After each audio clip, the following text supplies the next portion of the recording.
சீயோன் குமாரத்தியே மிகவும் களிகூறு, எருசலேம் குமாரத்தியே கம்பீரி. இதோ உன் ராஜா உன்னிடத்தில் வருகிறார். அவர் நீதியுள்ளவரும் இரட்சிக்கிறவரும் தாழ்மையுள்ளவரும் கழுதையின் மேலும் கழுதை குட்டியாகிய மரியின் மேலும் ஏறி வருகிறவருமாய் இருக்கிறார்.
நின்றவாறே தலைகளை தாழ்த்தி ஜெபிப்போம்.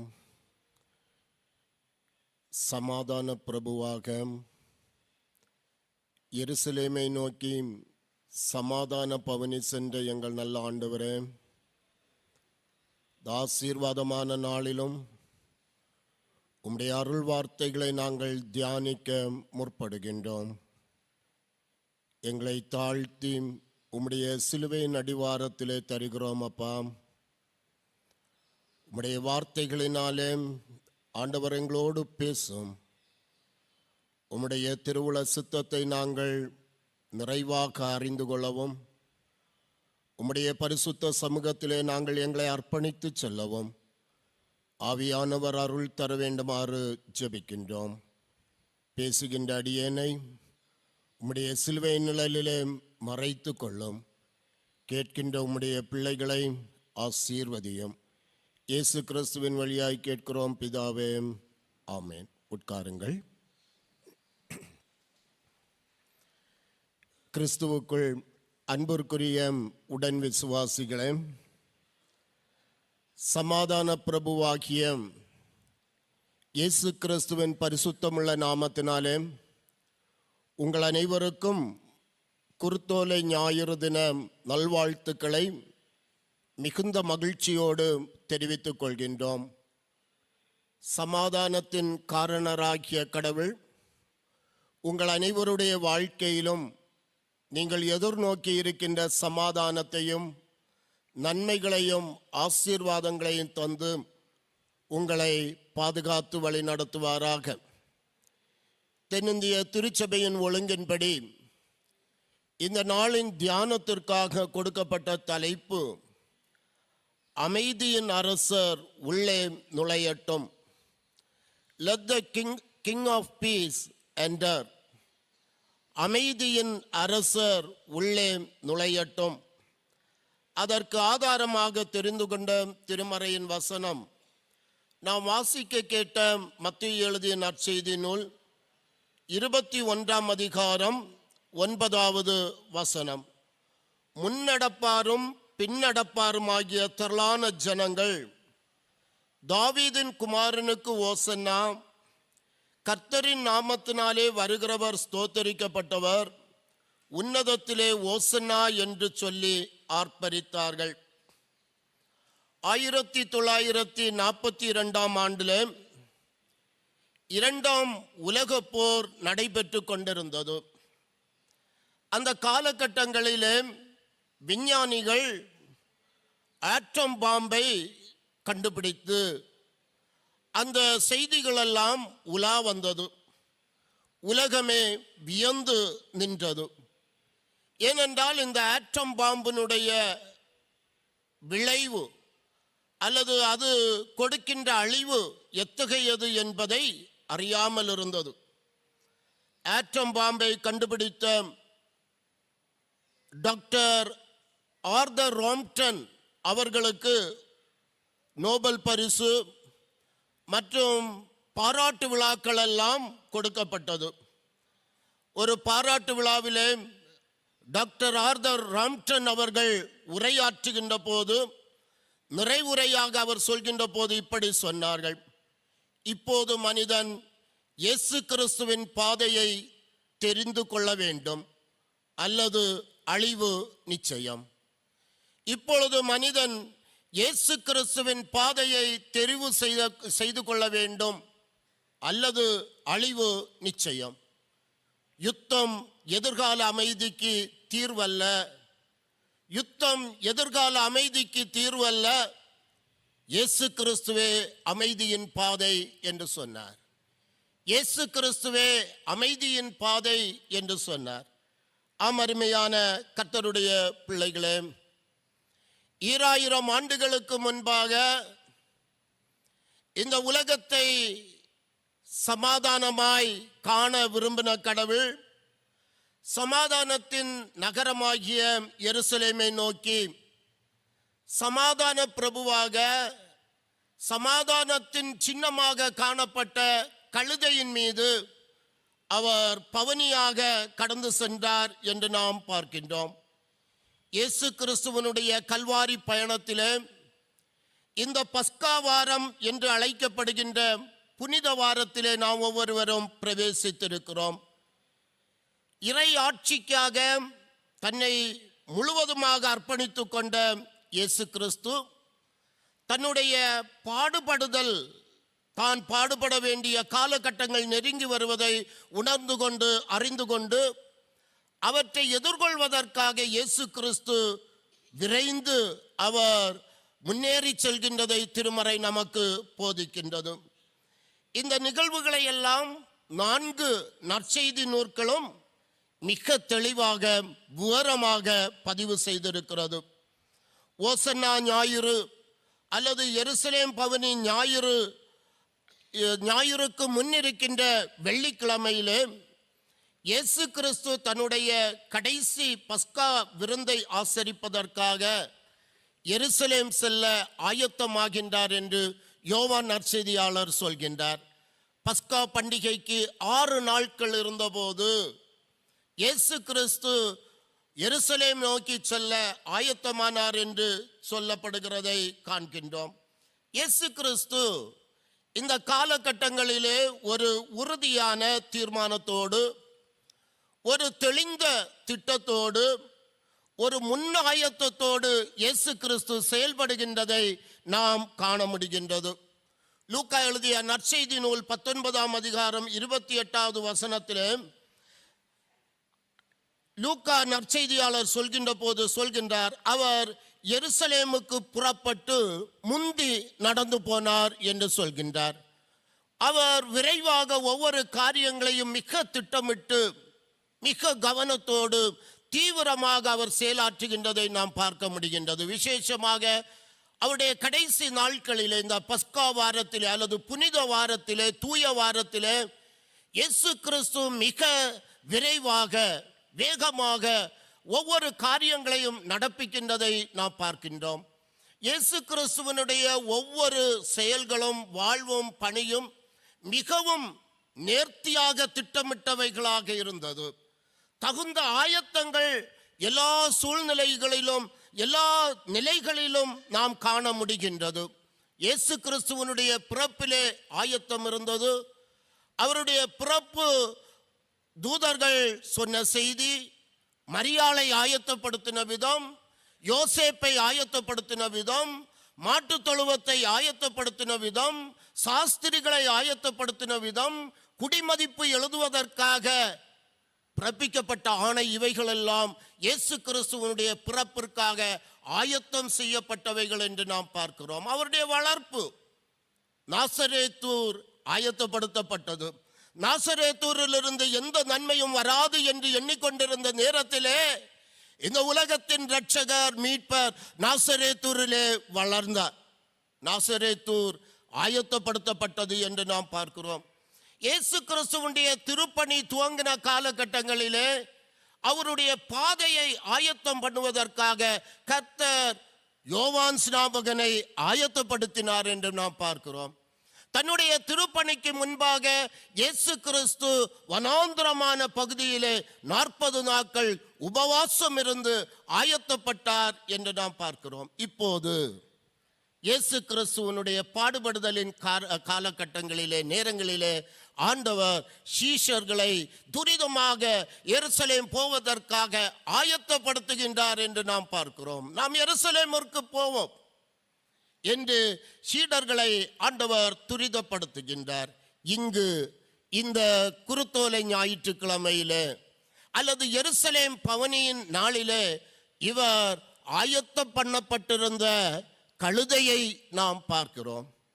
அவருடைய கடைசி பஸ்கா விருந்திலும் ஆயத்தம் பண்ணப்பட்ட மேல் வீட்டறையை பார்க்கிறோம். எல்லா நிலைகளிலும் இயேசு கிறிஸ்து ஒவ்வொரு காரியங்களையும் மிகுந்த ஆயத்தத்தோடு கவனத்தோடு நிறைவேற்றுகின்றதை இந்த தூய வாரத்திலே பிரவேசித்திருக்கிற நாம் புரிந்து கொள்ள அழைக்கப்படுகின்றவர்களாக இருக்கிறோம். இயேசு கிறிஸ்து சீடரோடு ஒலிவமலைக்கு அருகாமையில் உள்ள பெத்பகே பெத்தானியா என்ற ஊர்களுக்கு வந்தபோது எருசலேமை நெருங்கிய பொழுது 2 சீஷர்களை அனுப்பி சொல்கிறார், உங்களுக்கு எதிரே இருக்கின்ற ஊருக்கு போங்கள். அந்த ஊரிலே நீங்கள் நுழைந்தவுடன் இதுவரையிலும் யாரும் அமராத ஏறிராத ஒரு கழுதை குட்டியை கட்டியிருப்பதை காண்பீர்கள். அதை நீங்கள் அவிழ்த்து கொண்டு வாருங்கள். யாராவது உங்களிடத்திலே ஏன் இப்படி செய்கிறீர்கள் என்று கேட்டால் இது ஆண்டவருக்கு வேண்டும் என்று சொல்லுங்கள், அவர்கள் விட்டு விடுவார்கள், அனுப்பி விடுவார்கள் என்றார். லூக்கா எழுதிய நற்செய்தி நூல் 19ஆம் அதிகாரம் 29 முதல் 35 வரை பார்க்கின்ற போதும் இன்று திருமறை பாடமாக வாசிக்க கேட்ட பகுதியிலும் இயேசு கிறிஸ்து என்னென்ன சொன்னாரோ அவைகளெல்லாம் நடைபெற்றதை நாம் பார்க்கிறோம். இப்போது கழுதை குட்டி இயேசு கிறிஸ்துவினிடத்திலே கொண்டு வரப்பட்டது. அநேக மக்கள் தங்களுடைய மேலாடைகளை கழுதை குட்டியின் மீது போட அதன் மீது இயேசு கிறிஸ்து அமர்ந்தார். பலர் தங்களுடைய மேலாடைகளை வழிகளிலே விரித்தார்கள். வேறு சிலர் வயல்வெளிகளிலே வெட்டிய இலை தழைகளை வழியிலே பரப்பினார்கள். அரசியல், சமூகம், ஆத்மீக விடுதலையை எதிர்நோக்கி இருந்த மக்கள் ஒலிவ இலை கிளைகளை உயர்த்தி பிடித்து கொண்டவர்களாய் கழுதையின் மீது சமாதான பிரபுவாக கடந்து வருகின்ற இயேசு கிறிஸ்துவை பார்த்தபோது உற்சாகம் அவர்களிடமிருந்து வெளிப்பட்டது. ஓசன்னா, இப்பொழுதே ரட்சியும், ஆண்டவரின் பேரால் வருகிறவர் பேறு பெற்றவர், இஸ்ரவேலின் அரசர் போற்ற பெறுக, ஓசன்னா இப்பொழுதே ரட்சியும் என்று சொல்லி ஆண்டவரை பார்த்த மாத்திரத்திலே ஆர்ப்பரித்தார்கள் என்று நாம் பார்க்கிறோம். இந்த பவனியிலே இயேசு கிறிஸ்து கழுதையை தெரிவு செய்தார். ஏன் இயேசு கிறிஸ்து கழுதையை தெரிவு செய்தார்? கழுதை தாழ்மையின் அடையாளம், கழுதை எளிமையின் அடையாளம், கழுதை சமாதானத்தின் அடையாளம். இவைகளை எல்லாம் உணர்த்தி நிற்கின்ற ஆண்டவர், சமாதான பிரபுவாக இந்த உலகத்திலே வந்த ஆண்டவர் கழுதையின் மீது ஏறி சமாதானத்தின் நகரம் என்று சொல்லப்பட்ட எருசலேமை நோக்கி பவனியாக செல்கின்றதை பார்க்கிறோம். அருமையான கர்த்தருடைய பிள்ளைகளே, இந்த நிகழ்வுகள் நடக்கின்ற போது இந்த எருசலேம் பவனி அல்லது இந்த அமைதியின் பவனி அல்லது இந்த இயேசு கிறிஸ்து கழுதையின் மீது புறப்பட்டு சென்ற பவனி நமக்கு உணர்த்துகின்ற செய்தி என்னவென்றால், முதலாவதாக ஆர்ப்பாட்டம் அல்ல, மனமாற்றத்தை உணர்த்திய பவனியாக இருந்தது. ஆர்ப்பாட்டம் அல்ல, மனமாற்றத்தை உணர்த்திய பவனியாக இயேசு கிறிஸ்துவனுடைய எருசலேம் பவனி காணப்பட்டது. மத்தேயு எழுதிய நற்செய்தி நூல் 21ஆம் அதிகாரம் 9வது வசனம். முன்னடப்பாரும் பின்னடப்பாருமாகிய திரளான ஜனங்கள், தாவீதின் குமாரனுக்கு ஓசன்னா, கர்த்தரின் நாமத்தில் வருகிறவர் ஸ்தோத்தரிக்கப்பட்டவர், உன்னதத்தில் ஓசன்னா என்று சொல்லி ஆர்ப்பரித்தார்கள் என்று நாம் பார்க்கிறோம். இயேசு கிறிஸ்து எருசலேமுக்குள் சென்றபோது எருசலேம் நகரம் முழுவதும் பரபரப்படைந்தது. நற்செய்தியாளர் யோவான் இதை கூறுகின்ற போது, யோவான் 12:1, பஸ்கா பண்டிகை வர 6 நாளைக்கு முன்னே இயேசு தாம் மரணத்திலிருந்து எழுப்பின லாசரு இருந்த பெத்தானியாவிற்கு வந்தார் என்று நாம் பார்க்கிறோம்.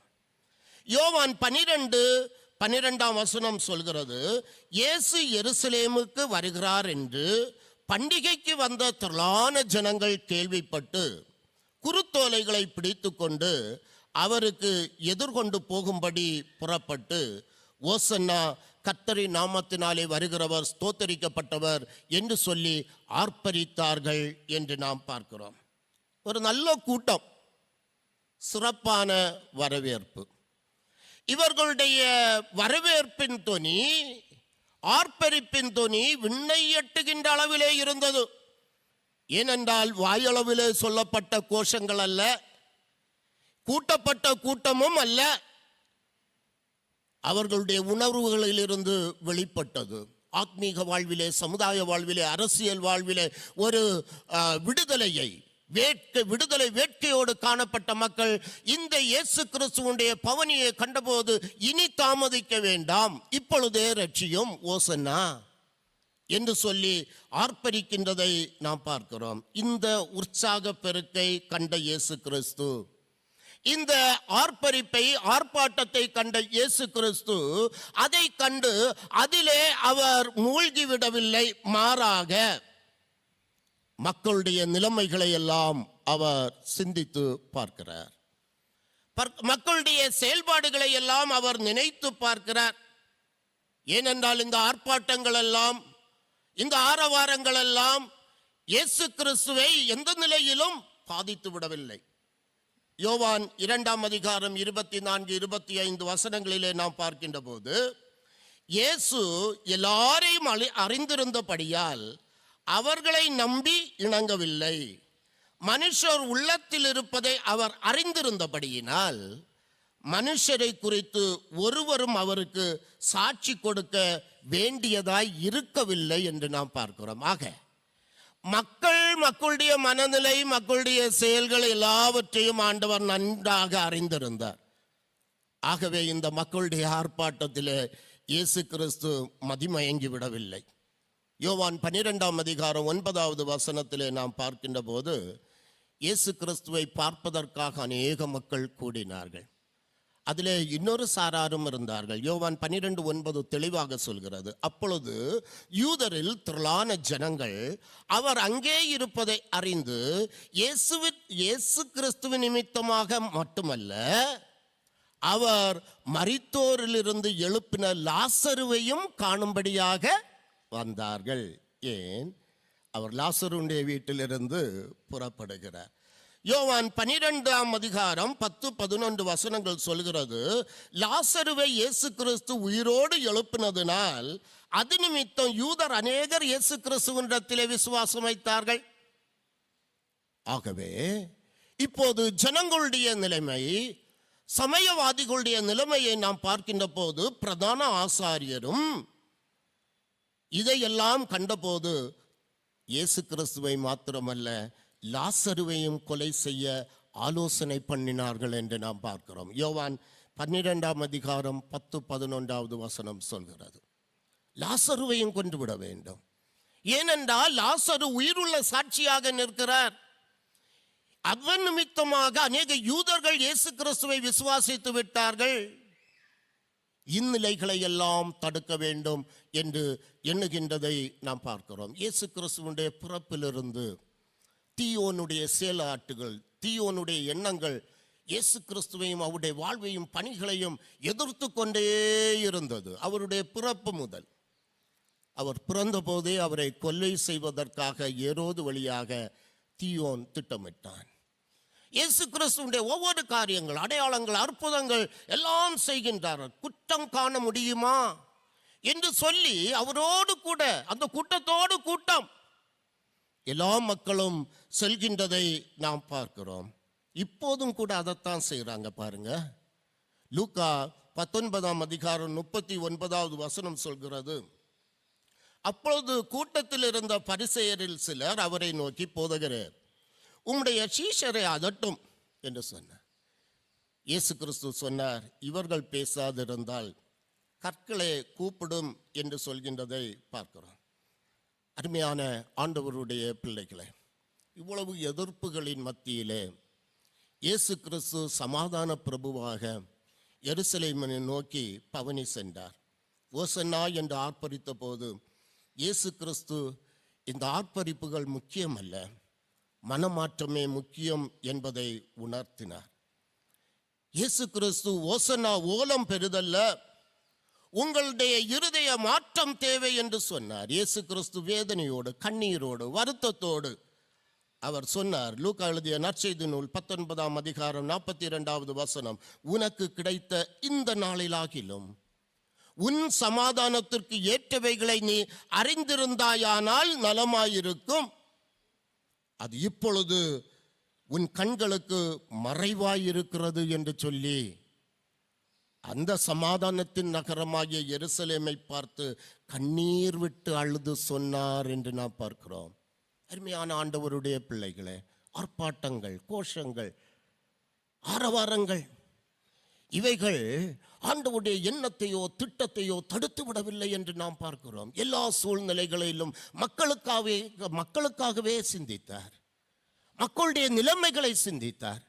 எல்லா சூழ்நிலைகளிலும் மக்கள் மனம் மாற வேண்டும், மக்கள் கடவுளுக்குள்ளாக வாழ வேண்டும் என்பதில் இயேசு கிறிஸ்து மிக மிக மிக பர்டிகுலராக இருந்தார் என்று நாம் பார்க்கிறோம். இப்போதும் சொல்கிறார், என் மக்களே, உங்களுக்கு கிடைத்த இந்த நாளிலாகிலும் உங்களுடைய சமாதானத்திற்கு எதுவானவைகளை சிந்திப்பீர்களே என்றால் நலமாயிருக்கும் என்று சொன்னார். சிலுவையை சுமந்து கொண்டு கொல்கதா மேட்டை நோக்கி இயேசு கிறிஸ்து செல்கின்ற போது பெண்கள் எல்லாம் அழுகின்றார்கள். இயேசு கிறிஸ்து என்ன சொன்னார்? எனக்காக நீங்கள் அழ வேண்டாம், உங்களுக்காகவும் உங்கள் பிள்ளைகளுக்காகவும் அழுங்கள். அமர்மையான கர்த்தருடைய பிள்ளைகளே, ஆர்ப்பாட்டம் அல்ல, ஆரவாரம் அல்ல, மனமாற்றம் முக்கியம் என்பதை நாம் புரிந்து கொள்ள வேண்டும். பல நேரங்களிலே நம்முடைய பண்டிகைகள், கொண்டாட்டங்கள் எல்லாம் அப்படித்தான் இருக்கிறது.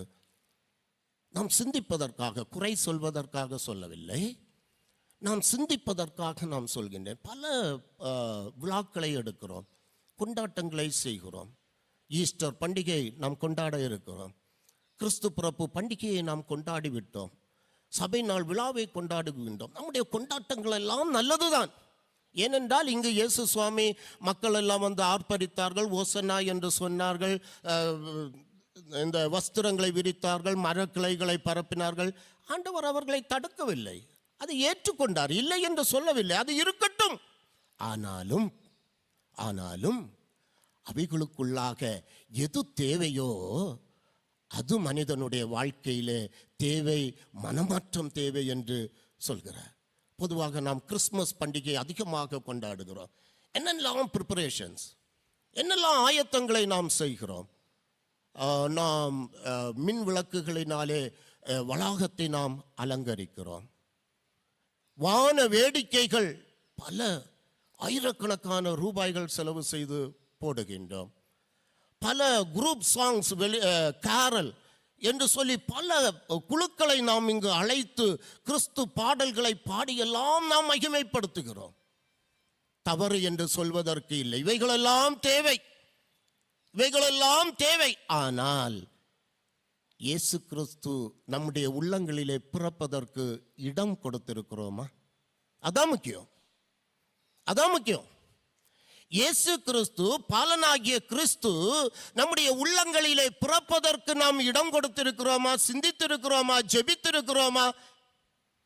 சிந்திக்க அழைக்கப்படுகிறவர்களாக இருக்கிறோம். உன் தேவனை சந்திக்க ஆயத்தப்படு என்று திருமறை நமக்கு சொல்கின்றதை பார்க்கிறோம். அருமையான கர்த்தருடைய பிள்ளைகளை, இன்று உலகம் எங்கோ போயிட்டு இருக்கு. உலகம் இன்று எங்கோ போயிட்டு இருக்குது. அடுத்த தலைமுறைகள் எல்லாம் எப்படியோ வாழ்ந்து கொண்டிருக்கிறார்கள். மக்கள் எல்லாம் ஏதோ சிந்தித்து செயல்பட்டு கொண்டிருக்கிறார்கள். வலைதளங்களிலே அவர்களுடைய பேர் வரணும், செய்தியாக வேண்டும் என்று சொல்லி எந்த காரியத்தையும் செய்ய இன்று அநேகர் முன் வந்து விட்டார்கள். கடந்த 19ஆம் தேதி பத்திரிகையிலே வந்த ஒரு செய்தி, கடந்த நாட்களிலே நம்முடைய தேசம் உகாதி, ரம்சான் போன்ற பண்டிகைகளை கொண்டாடியது. 4 நாட்கள் லீவு. அதனால ஒவ்வொரு இடத்திலிருந்து ஒவ்வொரு மக்கள் தங்கள் சொந்த இடத்திற்கு வந்தாங்க. பெங்களூர்லேருந்து ஒரு சகோதரர் வந்தார். டிக்கெட் கிடைக்கல, ஆனால் அவருக்கு கண்டிப்பாக ஊருக்கு வரணும். என்ன செய்தார் தெரியுமா? தகப்பனாரையும் கூட்டிட்டு வரணும். இவர் எப்படியாவது டிக்கெட் வாங்கிக்கலாம், தகப்பனாரை கூட்டிட்டு வரணும். என்ன செய்தார் தெரியுமா? ஒரு சாக்கு பையில தகப்பனாரை கட்டிட்டாரு, உள்ள போட்டு கட்டிட்டாரு. கட்டி பார்சல் சர்வீஸில் அனுப்பினார். அங்கே போனப்போ இந்த பார்சல் அசையுதேன்னு பார்த்தப்போ அந்த பார்சல்காரன் பிரித்து பார்த்தப்போ தகப்பனார் எழும்பி வெளியே வந்துட்டார். கேட்டால் சொன்னாராம், டிக்கெட்டு கிடைக்கல எனக்கு, இவர் எங்கே போட்டுட்டு போக முடியாது, நான் பார்சலில் அனுப்புகிறேன், டிக்கெட்டும் குறவு.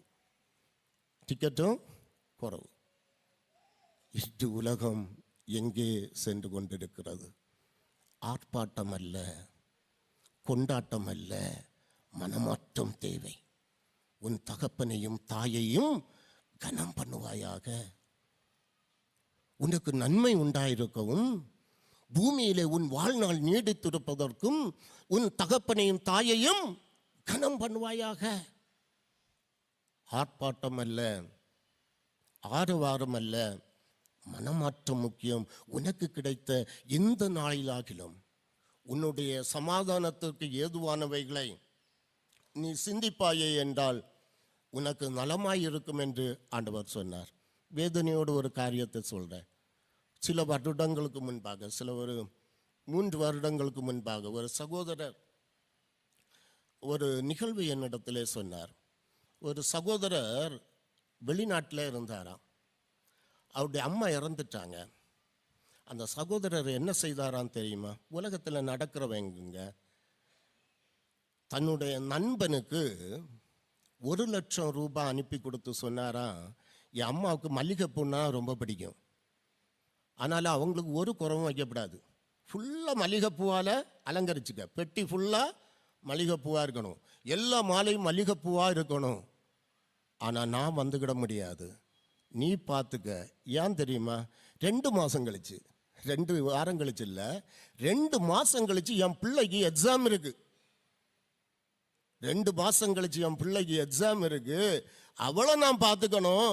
நான் 1,00,000 ரூபாய் அனுப்பி தரேன், நீ மல்லிகைப்பூவை போட்டு என் அம்மாவை வழி அனுப்பி வை. என்ன உலகத்திலே இருக்கிறோம்? ஆரவாரம், ஆர்ப்பாட்டம், அலங்காரம், பந்தம், பாசம்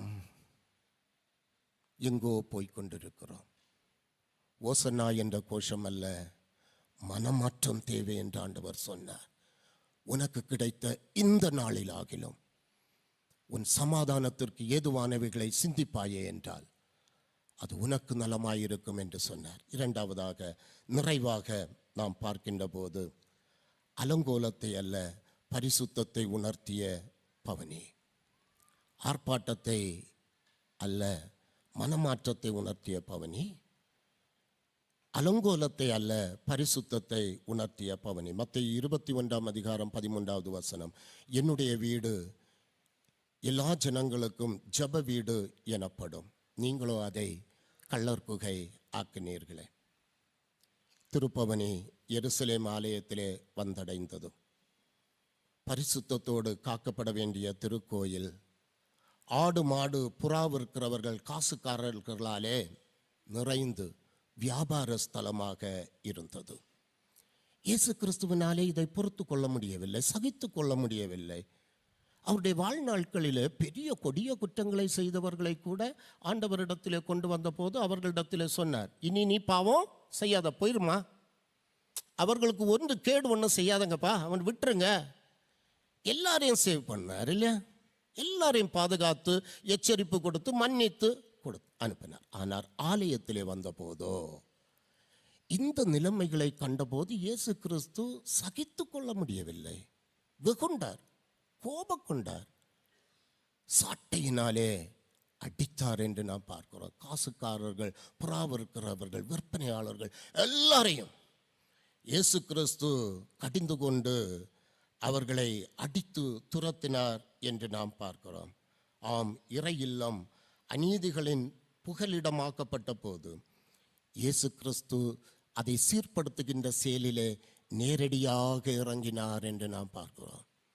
அதன் மூலமாக எந்த விளைவு வந்தாலும் அவர் ஏற்றுக்கொள்ள அவர் ஆயத்தப்பட்டார் என்று நாம் பார்க்கிறோம். ஆலயம் பரிசுத்தமாய் காக்கப்பட வேண்டும். ஆண்டவருடைய பரிசுத்த ஸ்தலம் அதனுடைய நோக்கத்தை வெளிப்படுத்த வேண்டும். இந்த ஆலயம் நல்ல ஒரு அது இன்டீரியர், இந்த காரியங்கள் எல்லாம் அமைப்பெல்லாம் ஒரு நல்ல ஒரு ஆத்மீக உணர்வை கொடுக்கும். நான் அடிக்கடி நாங்கள் பார்த்துருக்குறோம், அநேகர் வந்து ஜெபிக்கிறது, உட்கார்ந்து இருக்கிறது, அமைதியாக இருக்கிறது வீக் டேஸில் ஒரு ஆசீர்வாதமான ஆலயம். ஏன் இவைகளை எல்லாம் நாம் அமைத்து கொடுக்கிறோம் என்றால், இந்த ஆலயம் அநேகருக்கு சமாதானத்தை கொடுக்கணும், ஆறுதலை கொடுக்கணும், நம்பிக்கையை கொடுக்கணும். அருமையான கர்த்தருடைய பிள்ளைகளை, வேதனையோடு சொல்கிறேன், பாரத்தோடு சொல்கிறேன், அடுத்த தலைமுறைகளை அந்த சூழலிலே நாம் பழக்குகின்றோமா, வளர்க்கின்றோமா? நாங்கள் கவனிக்கிறோம், தப்பாக நினைக்காதீங்க, நாங்கள் கவனிக்கிறோம். அநேக அம்மாமார் சகோதரிகள் வந்து என்ன செய்கிறீங்க தெரியுமா? வந்து உட்காந்து ஜோம் பண்ணுறீங்க, உட்காருங்க, உடனே ரெண்டு பக்கமும் ரெண்டு பிள்ளைகளை இல்லாட்ட ஒரு பக்கம் ஒரு பிள்ளையை வச்சுருக்கீங்க, செல்ஃபோனை எடுத்து மொபைல் ஃபோனை எடுத்து அவங்கள்ட்ட கொடுக்குறீங்க. நீ விளையாடிட்டு இருந்தக்கப்பா, நீ தொந்தரவு பண்ணாத, மற்றவங்களை தொந்தரவு பண்ணாத என்று சொல்லி மொபைல் ஃபோனை அவர்களிடத்திலே கொடுக்கிறோம். ஆலய தொழுகைகளிலே அவர்களை கலந்து கொள்ள நாம் பிள்ளைகளை ஊக்குவிக்கவில்லை. அருமையான கர்த்தருடைய பிள்ளைகளே, பரிசுத்த அலங்காரத்துடனே கர்த்தரை தொழுது கொள்ளுங்கள். பூலோகத்தாரே, நீங்கள் யாவரும் அவருக்கு முன்பாக நடுங்குங்கள். பிள்ளைகளுக்கு கற்றுக் கொடுக்கணும். ஆலயத்தில் வந்து மொபைல் ஃபோனை எடுத்து அவங்கள்ட்ட கொடுத்து நீ மொபைலில் கேம் விளையாடுன்னு சொன்ன. எனக்கு அருமையான கர்த்தருடைய பிள்ளைகளை, இது சிந்திக்கும் காலம், செயல்படும் நேரம். கர்த்தர் சொல்கிறார், உனக்கு கிடைத்த இந்த நாளில் ஆகிலும் உன்னுடைய சமாதானத்திற்கு ஏதுவானவைகளை சிந்திப்பாயே என்றால் நலமாயிருக்கும். ஒரு திருச்சபையில் நான் பணியாற்றிட்டு இருந்தப்போ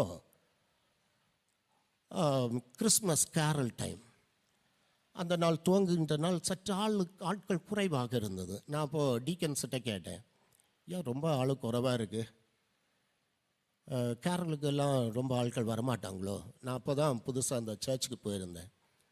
அப்போ அந்த சபை பிரதானிங்க என்ன சொன்னாங்க தெரியுமா? பாஸ்டர், அது அடுத்த வருஷம் ரொம்ப பேர் வருவாங்க, அடுத்த வருஷம் ரொம்ப பேர் வருவாங்க. ஏன் அடுத்த வருஷம் என்ன விசேஷம்? வெளியூரில் இருக்கவங்க எல்லாம் வருவாங்களா? என்ன இல்லை பாஸ்டர், அதுக்கு அடுத்த மேல ஏப்ரலில் எலெக்ஷன் வரும், அடுத்த மார்ச் ஏப்ரலில் எலெக்ஷன் வரும், அதுக்கு முந்தின கிறிஸ்மஸ் கேரலுக்கு நிறைய பேர் வருவாங்களா? ஆலயம் நம்முடைய வாழ்க்கையில் அதிகாரம் செலுத்த, ஆதிக்கம் செலுத்த வேண்டிய இடம் அல்ல. அது பரிசுத்தமான இடம், அது ஆத்மீகத்திற்குரியது, அது ஆண்டவருக்குரியது. எனக்கு அருமையான கர்த்தருடைய பிள்ளைகளே, அது யாராக இருந்தாலும் சரி, பாஸ்டர் ஆனாலும் சரி, டீக்கனார் ஆனாலும் சரி, கோயில் பிள்ளை ஆனாலும் சரி, சபை மக்களானாலும் சரி, இந்த ஆலயங்களை, கர்த்தருடைய பரிசுத்த சரீரமாகிய ஆலயங்களை தங்களுடைய வாழ்வின் தேவைகளுக்காக, தங்களுடைய காரியங்களை நிறைவேற்றிக் கொள்வதற்காக பயன்படுத்துவோமே என்றால், கர்த்தர் சொல்கிறார், உனக்கு கிடைத்த இந்த நாளிலாகிலும் உன்னுடைய சமாதானத்திற்கு ஏதுவானவைகளை சிந்திப்பாயே என்றால் அது நலமாயிருக்கும் என்று சொல்கிறார். ஆலயம் ஆண்டவருக்குரியது, அது ஆத்மீகத்திற்குரியது, அரசியலுக்குரியது அல்ல. ஆலயத்தில் பரிசுத்தம் காக்கப்பட வேண்டும், அநீதிகள் அக்கிரமங்கள் ஒழிய வேண்டும், ஆத்மீகம் தழைக்க வேண்டும், சுயநலங்கள் வேறறுக்கப்பட வேண்டும், பொதுநலம் காக்கப்பட வேண்டும். அதிகாரம் செலுத்துகின்ற இடம் ஆலயம் அல்ல. அடிமை பணி, ஆண்டவருடைய பணியை செய்கின்ற இடம் ஆலயம்.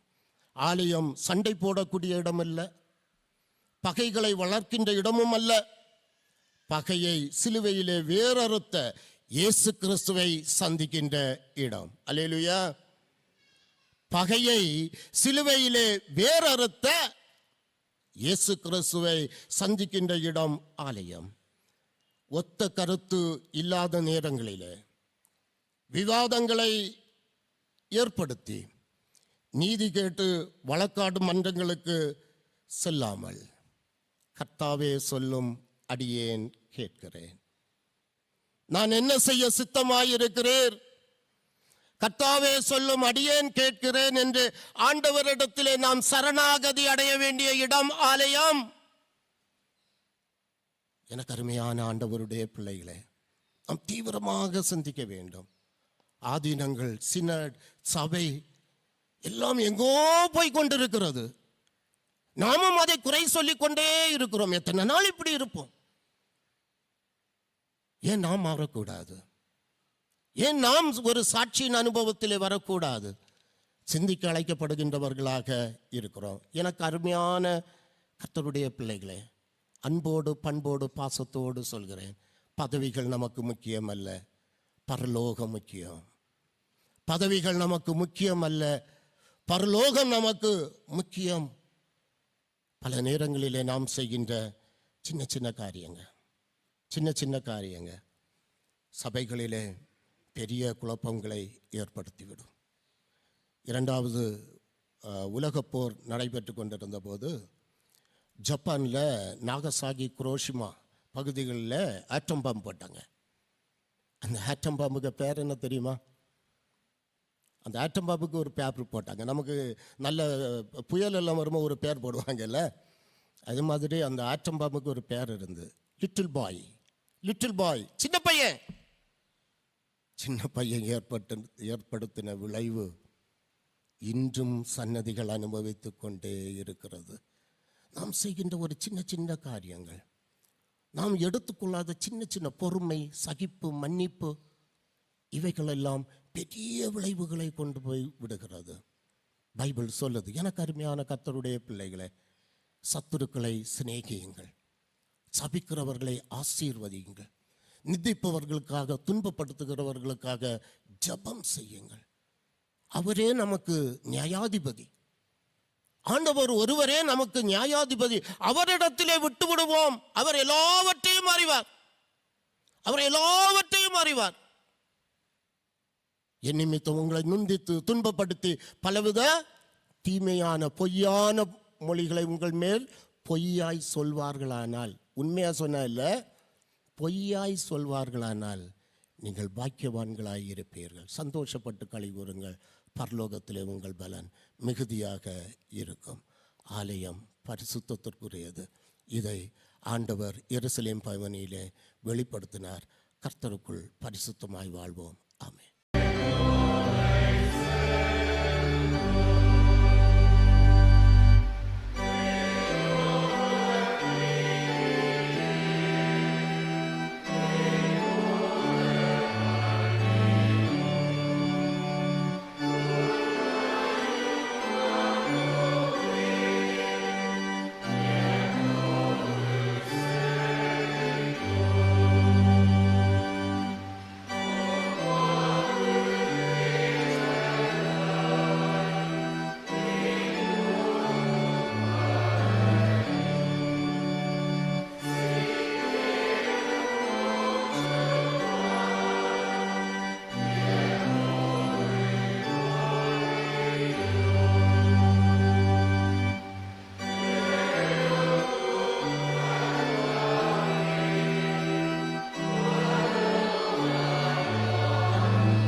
ஏற்படுத்தின எங்கள் நல்ல ஆண்டவரே, சமாதானத்தோடு வாழ்வதற்கு அநீதியை உடைத்தெறிந்தவராயிருக்கிறீர். உம்மை நாங்கள் போற்றுகின்றோம். ஆண்டவரே, ஒவ்வொரு நிலைகளிலும் நாங்கள் உம்முடைய கிருபையை சுதந்திரித்துக் கொள்ள ஆண்டவர் அருள் புரிவீராக.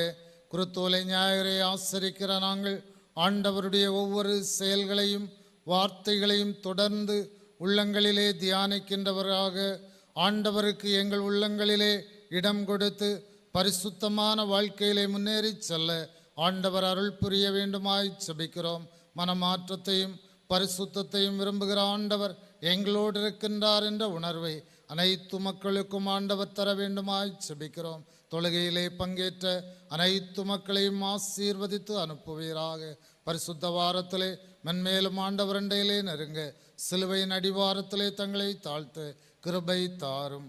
இறை மைந்தன் இயேசுவின் மூலம் வேண்டுகிறோம் பிதாவே.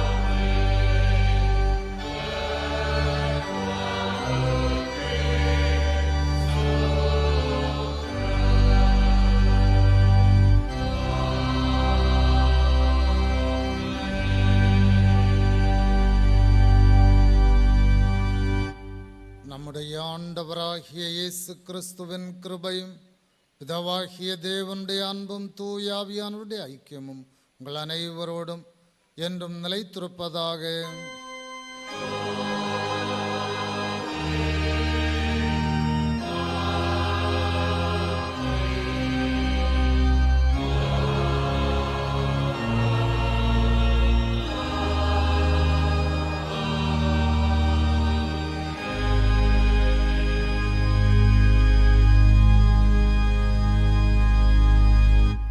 ஆண்டவர் உங்களோடு இருப்பாராக.